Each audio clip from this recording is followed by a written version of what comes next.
Here we are at our EdReflect dashboard, and we're at the home page, and the purpose of this screencast is to show the steps in which to go through in order to create a PGP post.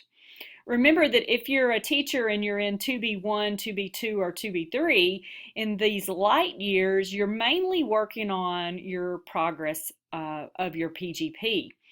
So you've picked out a professional growth plan and you've put them on your sticky notes.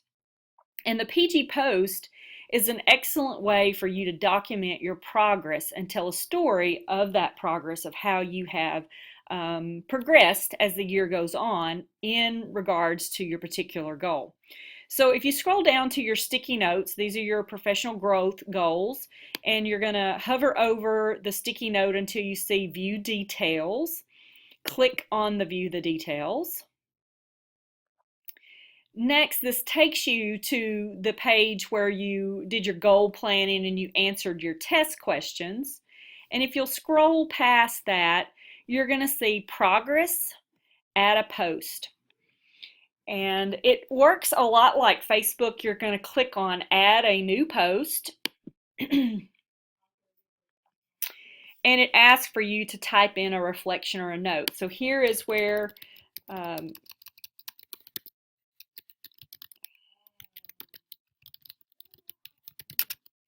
you're documenting what you are doing, how's it going, and other pertinent details. And we can save that post,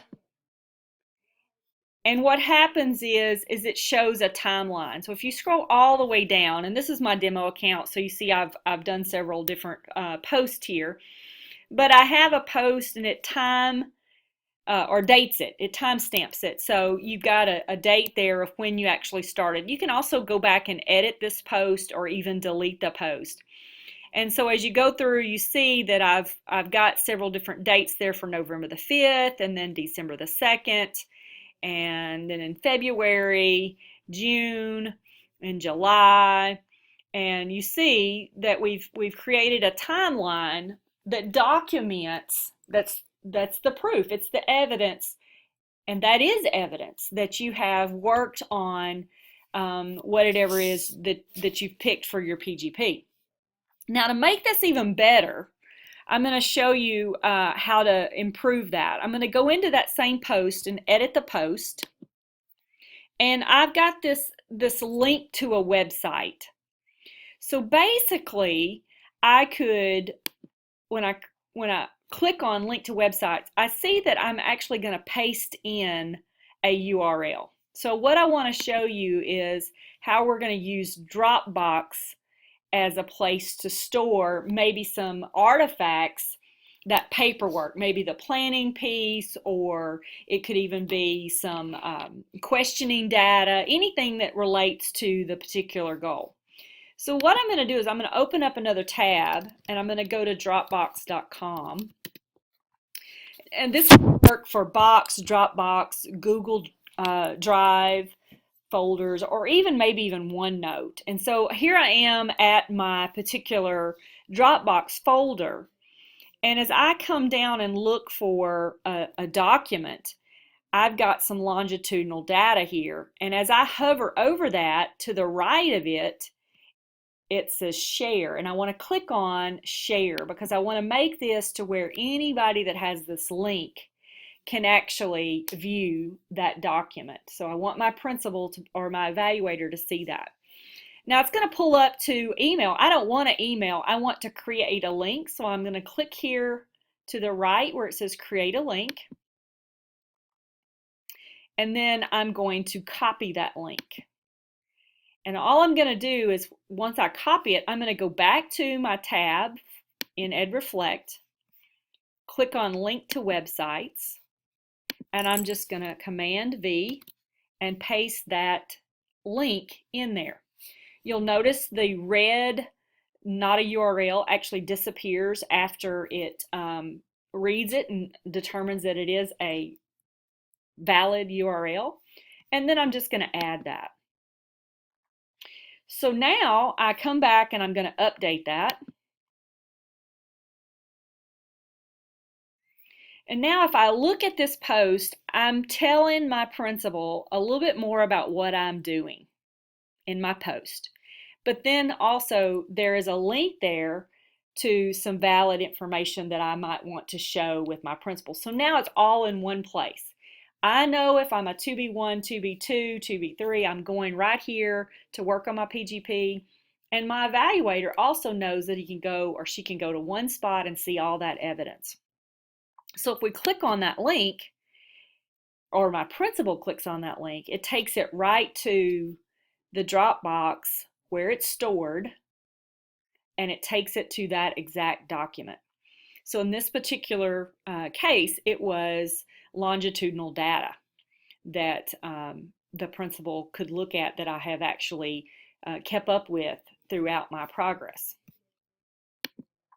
The same would be true for Google Drive, OneNote, or Box. Any type of cloud storage has that capability. One more thing, if I click into edit the post, I see that I can link to a website, and I may even pick out a resource out of my Bloomboard account. Remember that Bloomboard is actually the place where the resources are, because it helps you to bloom as a teacher. So that name change. So I'm going to look in my Bloomboard account, and I'm going to search for, I tell you what, I'm going to go over here to my saves, things that I have saved in the past. And I have been working on anticipatory sets and hooks. And I'm going to click there. And actually, I am going to look here. I like the one about creating a strong hook. So I'm going to click on that one. And that's some online PD that I have been consuming as part of my PGP. And all I'm going to do is come up to the URL browser box, highlight it. I'm going to Command C, which is copying. I'm going to go back to my PGP and EdReflect, link to websites, paste that particular URL in. The red not valid URL disappears. Once it does, I click Add. So now I've given my principal or evaluator a statement about what I'm doing, why I'm doing it, what I've experienced, whatever you want to put as a post. I have taken an artifact that I want to show that is in regards to that particular goal and that statement. And then also I am also showing them a resource that I've consumed to help me collect that data. And then I'm just going to update it.